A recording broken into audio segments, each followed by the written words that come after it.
ஸ்ரீ குருவாயூரப்பன் திருவடிகளே சரணம். இன்னைக்கு நாம் இந்த தசகத்தோட 9வது ஸ்லோகத்தை பார்க்கலாம். முதல்ல வார்த்தைகளை பிரித்து சொல்லலாம், பிறகு ஒவ்வொரு வரியும் சேர்த்து சொல்லலாம்.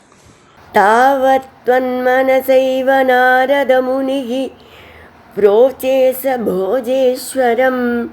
तावद्वन्मनसैव नारदमुनिः प्रोचेस भोजेश्वरम्.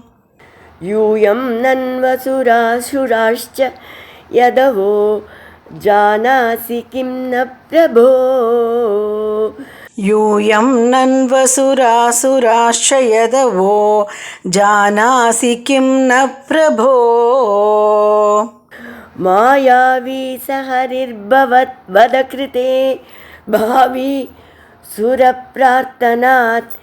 मायावी सहरिर्भवद् वदकृते भावी सुरप्रार्थनात्. इत्याकर्ण्ययदून् अदूदुनदसौ शौरेश्च सूनूनहन्. इत्याकर्ण्ययदून् अदूदुनदसौ शौरेश्च सूनूनहन्. तावत्त्वन्मनसैव नारदमुनिः प्रोचेस भोजेश्वरं.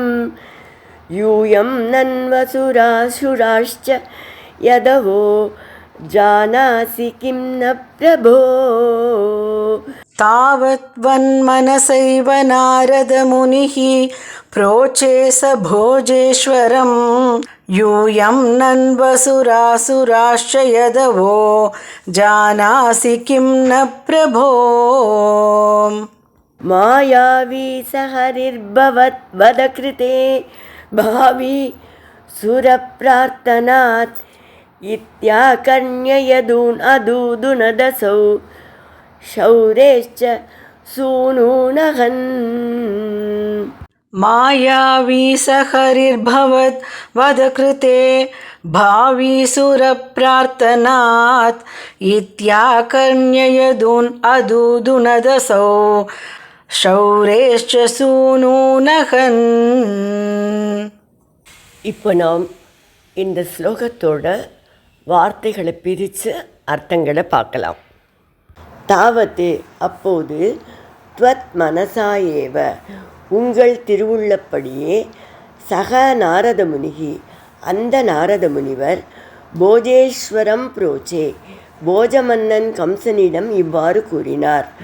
பிரபோ மன்னவா, யூயம் அசுராகா நீங்கள் யாவரும் அசுரர்கள், யதவகச்ச யாதவர்கள், சுராகானனு தேவர்கள் இல்லையா, கிம் ந ஜானாசி இது உனக்கு தெரியாதா. சக மாயாவி ஹரிகி அந்த மாயாவியான ஸ்ரீஹரி, சுரப்பிரார்த்தனாத்து தேவர்களின் வேண்டுகோளுக்கு இணங்க, பவத் வதக்கிருத்தே உன்னை கொல்வதற்காக, பாவி அவதரிக்கப் போகிறார். இது ஆகர்ணிய என்று அவர் கூற கேட்டு, அசௌ அந்த கம்சன், யதூன் அதூதுனத் யாதவர்களை மிகவும் துன்புறுத்தினான். சௌரேகே ஷூனூஞ்ச வசுதேவருடைய குழந்தைகளையும் அகன் கொன்றான். இப்போ இந்த ஸ்லோகத்தை முழுவதுமாக பாராயணம் பண்ணி இதோட முழு அர்த்தத்தையும் பார்க்கலாம். तावत्त्वन्मनसैव नारदमुनिः प्रोचेस भोजेश्वरं. यूयं नन्वसुरासुराश्च यदवो जानासि किं न प्रभो. मायावी सहरिर्भवत् वदकृते भावी सुरप्रार्थनात्. इत्याकर्ण्ययदून् अदूदुनदसौ ஷௌரேஷ்ச சூனூனகன். முதல் குழந்தைய கொல்லாமல் வசுதேவர்கிட்டே கொடுத்து திருப்பி அனுப்பிட்டான். ஆனால் அப்போ என்ன ஆச்சுன்னா, உங்களுடைய மனதை அறிந்த நாரத முனிவர் போஜ மன்னனாகிய கம்சன்கிட்ட சென்று ஒரு கலகம் பண்ணுறார். நாரதர்னா கலகம் தானே பண்ணுவார். என்ன சொல்கிறார் அவங்ககிட்ட போய், பிரபுவே, நீங்கள் அசுரர்கள், எதுகுலத்தவர்கள்லாம் தேவர்கள், அது உங்களுக்கு தெரியும் இல்லையா? மாயாவியான விஷ்ணு தேவர்களோட பிரார்த்தனையால் உம்மை கொல்றதுக்காக அவதரிக்கப் போகிறார் அப்படின்னு சொல்கிறார். இதை கேட்ட உடனே அவனோட மனசு மாறிடுத்து திருப்பியும். அதனால் என்ன பண்ணுறான், வசுதேவரோட முதல் பிள்ளை உள்பட 6 பிள்ளைகளை வரிசையாக கொன்றுவிட்டான். எதுகுலத்து மக்கள் எல்லாரையும் அவர்கள் இருப்பிடங்கள்லேருந்து விரட்டி அடித்து அவர்களெல்லாம் ரொம்ப கஷ்டப்படுத்தினான். துவன் மனசைவ நாரத முனிகி, உங்கள் மனதை அறிந்த நாரத முனி அப்படின்னு பட்டதிரிகள் சொல்கிறார். இங்கேயும் பகவானோட கணக்கு ஒன்று இருக்குது. ஹிரண்யாட்சனுக்கு காலநேமின்னு ஒரு மகன் இருந்தான். இந்த காலநேமிக்கு 6 குழந்தைகள்.